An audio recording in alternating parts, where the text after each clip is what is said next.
여러분 안녕하세요. 오늘도 한잔한 MJ입니다. 참 뚝딱합니다. 그리고 희소식.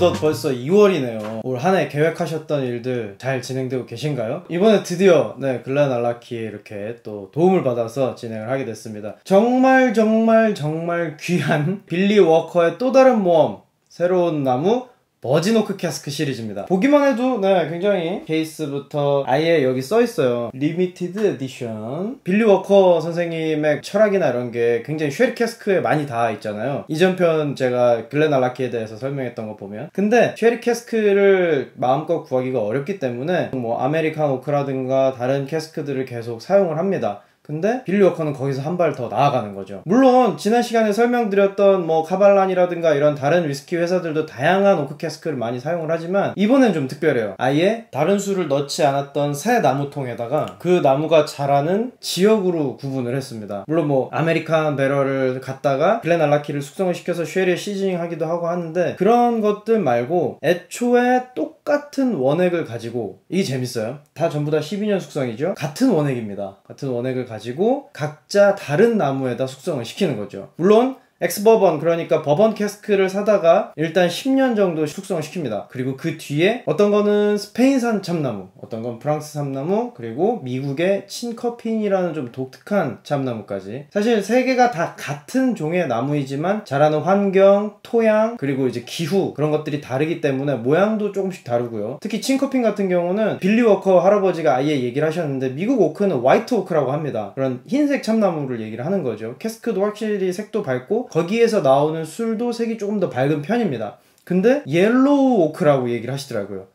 아메리칸 오크 이렇게 하면은 화이트 오크를 얘기를 하는 건데 아니다, 바로 잡으시더라고요. 이건 옐로우 오크라고 해야 된다. 그러면 뭐 프랑스는 와인 캐스크고 스페인은 역시나 쉐리 캐스크 아니야? 하지만 버진 오크 뭡니까? Like a virgin. 애초에 이 술을 담기 위해서 만든 거죠. 심지어 정말 놀랍게도 이 나무들을 베은 다음에 말려야 되잖아요. 건조 기간이요. 짧게 건조하면 뭐 12달, 아니면 기계에 뭐 오븐에 넣어서 건조를 한다거나 하면 몇 달 만에 끝낼 수도 있습니다. 일반적으로는 뭐 15달에서 18개월 정도 건조를 시켜요. 그냥 자연 상태로 건조를 하는 경우에. 친커피는 무려 48개월, 4년을 아무것도 안 하고 나무가 자연 건조되도록 말려놓는 겁니다. 놀랍지 않습니까? 그러니까 술을 담아서 뭘 기다리는 게 아니라 나무 마르는 데만 4년을 기다린 거예요. 4년을. 그런 오크통별로 이렇게 다른 술들을 만들어냈는데 저 굉장히 궁금해요. 왜냐면 일단 때깔을 좀 보여드릴게요. 오늘 전부 다 뚜껑 땁니다. 뚜따 갑니다. 따란. 12년 숙성이 이렇게 색이 짙은 병이 나오기가 쉽지 않거든요. 제가 원래 갖고 있는 12년 보여드릴까요? 그냥 바로 비교가 됩니다. 이거 보세요. 제가 먹던 거 너무 많이 차이 나지 않습니까? 같은 12년이에요. 이건 일반적인 글렌 알라키에서 나오는 몇 가지 캐스크를 이제 섞어서 퍼스트 필이 아닐 수도 있고 세컨 필일 수도 있는 그런 캐스크를 썼잖아요. 12년 숙성에 물을 타면 이렇습니다. 근데 그렇다고 해서 텐시에서처럼 10년 숙성에 뭐 캐스크 스트렝스냐, 이거하고는 또 다르죠. 거의 그 수준의 버금가는 빛깔입니다. 그죠? 도수도 사실은 48도, 그러니까 보통 글렌 알라키는 다 46도에 맞추거든요. 근데 요번 버전들은 48도에다가 다 맞춰놨습니다. 이런 차이를 낼 수 있다는 게 너무 기대가 되고, 글렌 알라키 측에 정말 감사를 드리면서 한번 귀한 병, 이게 전 세계 6,600병이 생산이 됐고 6,600병씩 생산이 됐는데 한국에 30병 들어왔답니다. 그 중에 하나예요. 굉장히 조금 나왔죠. 스페니쉬 오크 캐스크부터 가겠습니다. 향은 보통의 위스키 향이 납니다. 스페인의 갈리시아 지방이라고, 아스투리아 뭐 이런 지역에서 나는 참나무들을 이용해서 만들었습니다. 여러분 산티아고 순례길 들어보셨죠? 가보신 분들도 계실 거고, 까미노 데 콤포스텔라에 있는 그 산티아고 순례길이 마지막 최종 목적지가 갈리시아 지방이에요. 스페인의 가장 서쪽 끝, 포르투갈보다 바로 위에 있는, 굉장히 포르투갈하고 맞닿아 있는 그런 곳인데 대서양으로 향하는 그런 곳이, 묘한 공통점이 다 산악지대에 있는 참나무를 이용했다는 겁니다.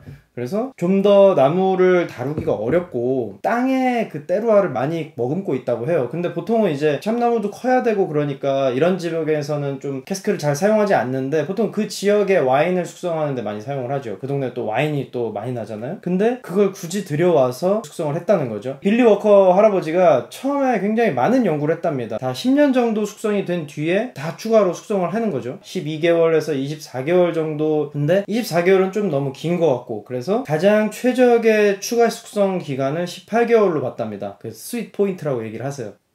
향은 좀 그렇게 아로마가 그렇게 막 팡팡 퍼지진 않습니다. 굉장히 젠틀하고 글렌알라키답게 아주 잔잔하면서도 살짝 묵직한 그런 향기가 납니다. 꿀 냄새가 좀 나고요. 약간 그런 오일 있죠. 좀 코코넛 오일. 네, 그런 약간 좀 열대 오일인데 그런 야자 열매에서 나올 것 같은 그 오일. 좀 산뜻합니다. 이거 뭐지? 진짜 그 꿀 냄새가 엄청 나네. 굉장히 부드러워요. 나무 맛, 그 나무의 향이 쫙 퍼지면서 와, 중간이 아주 중간에서 나는 맛들이 굉장히 좋습니다. 지난 시간 그 클래식컷에서도 말했던 그 오렌지 제스트 있잖아요. 그러니까 완전히 새콤하다기보다는 좀 쌉쌀하면서도 그 풍미가 아주 조화를 잘 이룹니다. 뒷맛이 그렇게 힘이 있는 건 아니에요, 아무래도. 근데 알코올 향도 굉장히 부드럽게 넘어가고 지금도 남아있어요, 이 뒤에. 모카 골드를 피니쉬에는 모카가 남고 오렌지 제스트가 팔레트에 깔리면서 제일 처음에 냄새를 맡을 때는 그런 코코넛 향 분위기가 아주 산뜻하면서도 달달합니다. 그 헤더꿀, 그 아카시아 꿀처럼 이렇게 화려한 맛의 꿀 맛이 아니라 그 관목들, 그런 들풀에서 채취한 그런 꿀의 그런 진득한 향기가 천천히 갑니다. 뒷맛이 굉장히 미묘하게 이렇게 혀를 내밀었다 다시 당기면 그 입술에 묻는 그 맛이 있습니다. 막 대단히 맛있다, 파워풀하다 이런 술은 아니지만 밸런스가 정말 잘 잡혀있는 진짜 글렌알라키. 여러분 아시죠? 이 사인의 힘, 빌리 워커의 사인의 힘 아시죠? 놀랍습니다. 진짜 인터뷰 하시는 거 보면 굉장히 파워풀하시고 되게 재기 넘치는 그런 젊은 청년의 느낌이 있어요. 이 연세에도 불구하고 자기가 어디서 영감을 받느냐 이런 질문을 받으셨는데 자기는 이걸 일이라고 생각 안 한다고. 정말 하면 할수록 더 재미있고 새로운 캐스크에 대한 열망이라든가 그런 게 자기는 그냥 출근하는 것 자체가 즐거움이라고 그런 얘기를 하시더라고요. 부럽다. 프렌치 캐스크입니다. 저 프랑스 남서쪽에 툴루즈 지방이 있어요. 오뜨 가론이라는 지역인데 피레네 산맥에서 가깝습니다. 역시나 산악지역인 거죠. 거기에서 자라는 참나무를 이용해서 만든 오크 캐스크입니다. 소테르닌이 그런 와인 캐스크들 있잖아요. 꾸베 캐스크라든가 뭐 이런 것들이 있는데 그런 것들하고도 아마 성격이 좀 다르지 않을까 싶어요. 오늘 뭐 삼뚜따 갑니다. 이 48도로 올려서 만들면 역시나 원액이 재료가 더 들어가는 거죠. 그럼에도 불구하고 지금 46도에서 48도 2도의 차이지만 자기가 생각하기에 최적의 맛을 찾기에는 이 도수가 적당하다. 그래서 가장 적합한 도수라고 얘기를 합니다. 앞으로의 계획을 이야기를 하셨는데 앞으로는 러시아산, 헝가리산 다른 나라의 참나무들을 찾으러 다니실 거라고 해요. 생각지도 않았던 그런 지역의 오크 캐스크 기대가 됩니다. 그런 얘기도 하시더라고요. 일본의 미즈나라도 알아봤는데 너무 비싸더라. 굳이 그것까지는 손대고 싶지 않았다. 너무 비싸서. 같은 유럽 안에서도 좀 다른 곳의 캐스크를 이용해보시면 재밌을 것 같아요. 너무 기대가 됩니다. 이건 다른 향이 난다. 이거는 좀 더 땅의 냄새라 그래야 되나? 약간 뭐랄까 의식이 맛을 향을 지배하는 걸 수도 있는데 레드 와인의 그 떫은 향기 있죠. 탄닌의 맛이라고 하는데 그런 게 기대가 됩니다. 자, 물론 먹기 전에 이렇게 머리로만 해가지고는 알 수가 없죠. 렉은 아주 얇게 퍼지는 편이에요. 그러니까 점도는 그렇게 높지 않다는 거죠. 과자 냄새, 그 스카치 비스킷 그런 향기도 나고요. 그러니까 그 단내음이 조금씩 다릅니다. 근데 이건 약간 고소한 단내음이 좀 나네요. 오우야, 단맛과 떫은 맛이 엄청 뒤에 스파이시도 훨씬 많이 와요. 스페니쉬 캐스크는 젠틀하게 쑥 넘어갔거든요. 근데 뒤에 그 육두구의 그 스파이스, 그 이국의 그런 향신료와 그 쏘는 맛이 확 있네요. 확 치고 들어오네. 마지막에 쫙 긁고 갑니다. 이거는 자꾸만 머리로 맛을 본다고 생각하실 수도 있는데 정말 그 땅의 맛, 얼씨하다 그러죠. 흙냄새 거기에 레드 와인의 떫은 맛, 그게 굉장히 강조된 그런 위스키입니다. 이거 굉장히 매력있다. 향은 보통의 향이에요. 알코올 냄새도 그렇게 들어오진 않고 굉장히 젠틀합니다. 이 중간 맛이 중간부터 피니쉬까지 천천히 쭉 당겨서 가는데 뒤끝이 아주 좋습니다. 근데 좀 떫어요. 그러니까 그 혀가 까슬까슬한 그 떫은 맛 있죠. 감 먹었을 때나 이럴 때 떫은 맛. 근데 그게 그렇게 불편하지 않아요. 혀에 계속 남아있어서 얼얼하면서도 향기를 계속 킁킁 맡게 되는 이런 것도 물을 한번 타봐야죠. 확실히 향이 더 퍼지는데 그 스파이스가 더 강조되네요. 신기하다. 향도 향인데 스파이스가 쫙 퍼지는 게 아까는 날카롭게 찌르고 들어왔다면 지금은 넓게 긁고 갑니다. 다음은 칭커핀. 전 이름도 처음 들어봤어요. 칭커핀 무슨 뭐 피트팬도 아니고. 네. 미국의 미저리주. 그 미저리 아니에요. 그 미시시피 강이 있는 그 미주리주 있죠. 거기에 오자크 숲에서 나오는 나무를 사용했는데 거기도 지형이 굉장히 험해가지고 나무들이 잘 자랄 수 있는 환경은 아니래요. 그래서 사진을 보니까 보통의 참나무보다도 얘가 더 이렇게 좀 더 꼬여 있어요. 나무를 활용하기가 어렵죠. 넓은 면이 많이 나와야 이거를 판넬로 만들고 다양하게 활용을 할 텐데 뭐 가구도 만들고 할 텐데 모양이 이미 뒤틀려 있거나 허리가 너무 가늘거나 하면 그걸 이용해서 만들기가 어려우니까 그 어려운 걸 글렌알라키에서 해냈습니다. 심지어 4년을 말려서요. 와, 그거 진짜 대단하다. 나무를 4년을 건조시키다니. 근데 이 얘기를 많이 하시더라고요. 빌리워커 할아버지가 자기는 위스키의 원액의 영향을 30% 그리고 캐스크 보관하는 방법 기간의 영향을 70%로 본다. 그럼 사실 굉장히 중요한 거잖아요. 70%나 차지를 하는데 그런 면에서는 나무를 그 정도 공을 들이는 것도 의미가 있지 않나 하는 생각을 해봅니다. 아, 좋다. 아까 말씀드린 대로 화이트 오크가 아닌 이건 옐로우 오크에서 만든 거다. 물론 뭐 품종은 같습니다만 실제로 이제 잘랐을 때 그렇게 흰색이 아닌가 봐요. 나무의 그 속 단면이. 빛깔은 세 개가 거의 다 비슷합니다. 프렌치가 약간 밝은 편? 같은 아메리카 오크 캐스크여도 이렇게 미주리주가 가운데 남부 완전 내륙이죠. 그렇게 일반적인 아메리카 캐스크를 그런 만드는 데 하고는 또 다른 성향이 있겠죠. 이거는 근데 또 레그가 굉장히 촘촘하고 조밀하게 내려오네요. 그러면 좀 더 점성이 있을 테니까 오일리하다는 기대가 되겠죠? 이거는 향이 쫙 치고 들어오네. 진짜 어쩜 이렇게 셋이 다를까? 같은 술이라는데 같은 술을 똑같이 증류해가지고 통만 다르게.